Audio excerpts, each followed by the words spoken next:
Bismillahirrahmanirrahim. Assalamualaikum warahmatullahi wabarakatuh.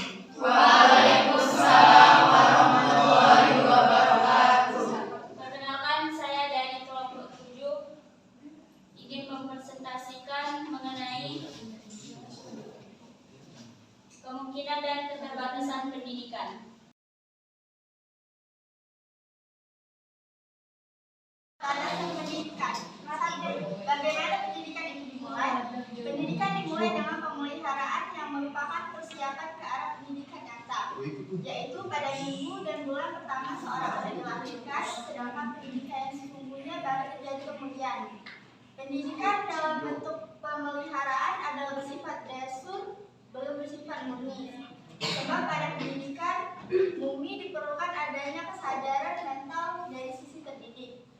Pada pendidikan yang sesungguhnya dari anak dituntut pengertian bahwa ia harus memahami apa yang dikehendaki oleh pemegang kewibawaan dan menjadi bahwa hal yang diajarkan adalah perlu baginya.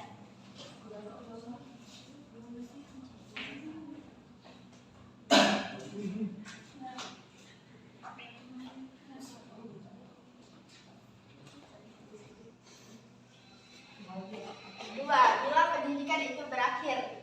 Sebagaimana sulitnya menetapkan kapan sesungguhnya pendidikan anak berlangsung untuk pertama kalinya, begitu pula lah sulitnya menentukan kapan pendidikan itu berlangsung untuk terakhir kalinya.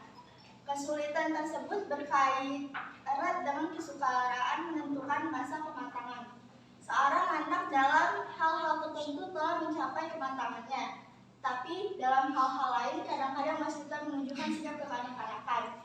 Misalnya dalam bidang keterampilan tertentu, seorang anak telah memiliki pandangan-pandangan yang mandiri, tetapi dalam bidang sikap, kedewasaannya sama sekali tidak tampak. Di samping itu masih dapat ditambahkan pula bahwa lingkungan dan keadaan kehidupan seseorang turut mempengaruhi percepatan atau tempo proses kematangannya. Misalnya pada umumnya anak yang sedang belajar tidak mendesak untuk segera dihadapkan dengan pemikiran-pemikiran untuk memecahkan masalah-masalah praktis yang dijumpai.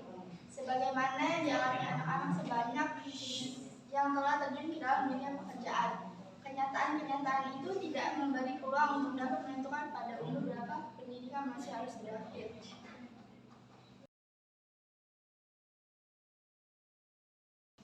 Materi selanjutnya akan dijelaskan oleh saya sendiri, yaitu kemungkinan keberhasilan pendidikan. Yang pertama, dua aliran ekstrim. Secara sederhana dapat dikatakan bahwasanya usaha pendidikan telah dapat mencapai sesuatu. Zakaria Derajat sendiri juga telah menyatakan bahwasanya jawaban yang sederhana dapat dilihat dari dua aliran yang bertolak belakang dalam memberi jawaban apa yang dapat dicapai oleh pendidikan. Yaitu yang pertama, aliran pesimisme dalam pendidikan. Beberapa ahli biologi dan psikologi berpendapat bahwasanya peluang bagi para pendidik untuk memperoleh hasil pendidikan itu amatlah sedikit, untuk tidak mengatakan tidak ada sama sekali. Boleh dikatakan tidak memiliki peluang untuk mendidik anak ataupun manusia. Pendidikan hanyalah semata-mata mengubah lapisan atau kulit dari watak seseorang anak didik. Nah, sementara lapisan yang mendalam dari kepribadian seorang anak itu tidak perlu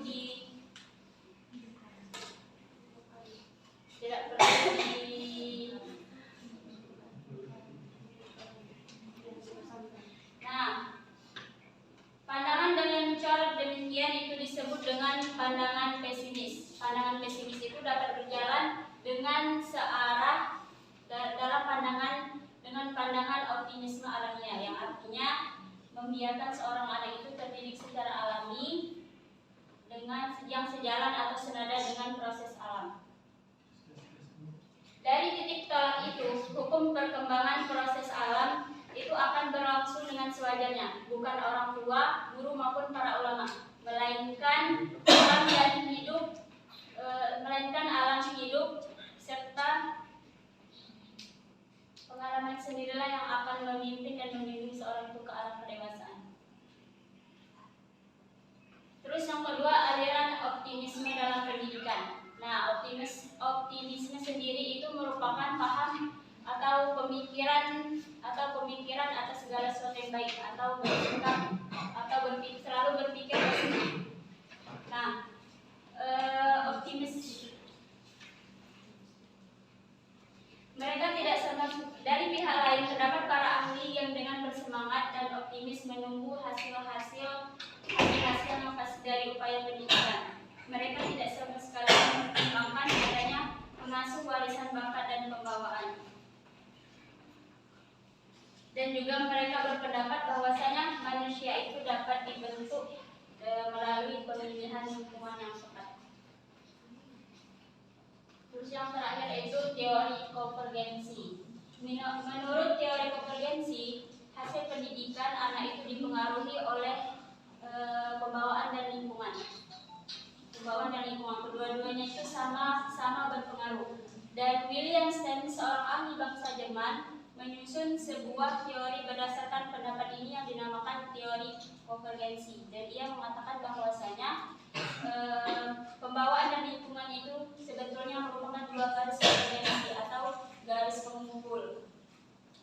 Pembawaan dan lingkungan saling menghampiri. Kedua-duanya itu penting bagi perkembangan manusia. Baiklah, cukup sampai di sini presentasi dari saya. Lebih dan kurang saya mohon maaf. Pada Allah kita sama-sama mohon ampun. Saya akhiri, wabillahi taufiq wal hidayah. Wassalamualaikum warahmatullahi wabarakatuh.